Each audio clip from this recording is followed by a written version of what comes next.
வணக்கம். ஒரு 2 நாளைக்கு முன்னாடி நம்முடைய கஸ்டமர் ஒருத்தர் வந்து மெசேஜ் பண்ணியிருந்தாங்க. அது கண்டிப்பாக அதை கேட்கும்போது ஒரு ஹேர் ஆயில் சேல்ஸ் பண்ணக்கூடிய எனக்கு கண்டிப்பாக கோபம் தான் வரும். ஆனால் எனக்கு அது கோபம் வரல. ஏன்னா இந்த மாதிரி நிறைய கஸ்டமரை நான் வந்து அடிக்கடி சந்திக்கிறேன். அதனால எனக்கு அது கோபம் வரல.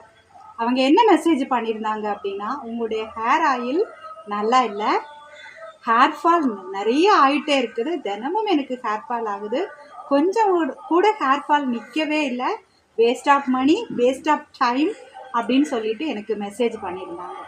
அப்போ நான் என்ன பண்ணேன் அப்படின்னா, அவங்களுக்கு ஒரு ஃபோன் பண்ணி பேசினேன். ஏன்னா இந்த மாதிரி ஒரு கம்ப்ளைண்ட் வந்தது அப்படின்னா கண்டிப்பாக அந்த கஸ்டமருக்கு நான் ஃபோன் பண்ணி விளக்கம் கேட்பேன். அப்போ அவங்கள்ட்ட கேட்டேன், நீங்கள் தினம் எத்தனை வாரத்துக்கு எத்தனை தடவை தலைக்கு குளிப்பீங்க அப்படின்னு கேட்டேன். அவங்க சொன்ன பதில், வாரத்துக்கு 3 தடவை தலைக்கு குளிப்பேன் அப்படின்னாங்க. வாரத்துக்கு எத்தனை நாள் எண்ணெய் தேய்ப்பீங்க அப்படின்னு கேட்டேன். அவங்க வாரம் முழுதும் எண்ணெய் தேய்ப்பேன் அப்படின்னு சொன்னாங்க. இப்போ புரியுதா அவங்களுக்கு? வாரம் முழுதும் எண்ணெய் தேய்க்கிறாங்க, வாரத்துக்கு 3 நாள் தான் தலைக்கு குளிக்கிறாங்க. அப்போ வாரம் முழுதும் தேய்க்கக்கூடிய எண்ணெய் என்ன ஆகுது? தலையில் அப்படியே இருந்துருக்கு, அப்படிதானே? தலையில் இருக்கக்கூடிய எண்ணெய் வேர்க்கால்களில் எல்லாத்தையும் மூடிடும். வேர்க்கால்களில் மூடினா வேர்கள் சுவாசிக்க முடியுமா? நிச்சயம் முடியும்.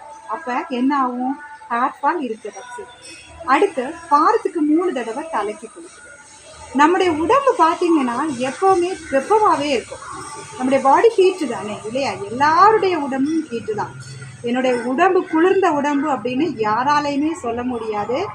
ஈவன் ஜலதோஷம் பிடிச்சு சளியில் தும்மிட்டு இருக்கவங்களுக்கு கூட அது குளிர்ந்த உடம்புன்னு சொல்ல முடியாது. ஏன்னா நம்முடைய பாடி ஹீட், ஏன்னா நம்முடைய இன்னர் ஆர்கன்ஸ் எல்லாமே ஒர்க்கிங் கண்டிஷனில் தானே இருக்குது. நாம் எவ்வளோ தூரம் சிந்திக்கிறோமோ அவ்வளோ தூரம் நம்முடைய பாடி ஹீட் ஆகிட்டே இருக்கும். இந்த இன்னர் ஆர்கன்ஸ் எவ்வளோ வேலை செய்தோ அவ்வளோ தூரம் அது வெப்பத்தை உருவாக்கிட்டே இருக்கும். அந்த வெப்பம் வந்து ரெடியூஸ் ஆகி வெளியே போகணும். முன்னாடி காலத்துலலாம் நீர்நிலைகளில் குளிப்பாங்க, குளம், குட்டை, ஏரி, இந்த மாதிரி இடங்கள்ல குளிப்பாங்க. அப்போ கழுத்தளவு இடுப்பளவு தண்ணியில் மூழ்கி குளிக்கிறதுனால என்ன ஆகுது அப்படின்னா, வெப்பம் வெளியே போகுது. நவதுவாரங்கள் வழி வெப்பம் வெளியே போகும். இப்போ நம்ம எல்லாருமே பாத்ரூமில் குளிக்கிறோம், இல்லை ஒரு பக்கெட் தண்ணியில் மொண்டு குளிக்கிறோம், அப்படிதானே?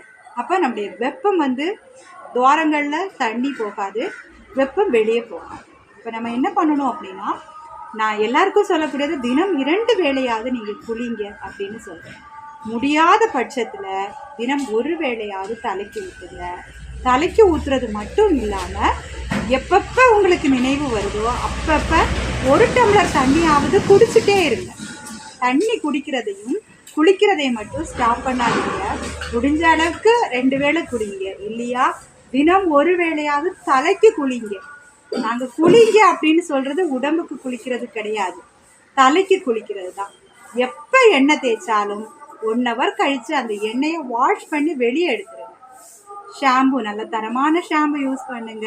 இல்லை அப்படின்னா சிகக்காய் பவுடர் போட்டுக்கோங்க. அது இல்லை அப்படின்னா நம்முடைய சிகழிகை பவுடர், இங்கே எது பயன்படுத்தினாலும் 1 hour கழித்து ஆயிலை வாஷ் பண்ணி வெளியே எடுத்துருங்க. ஆயிலை எந்த காரணத்தினாலையும் தங்க விடாதீங்க, சரியா?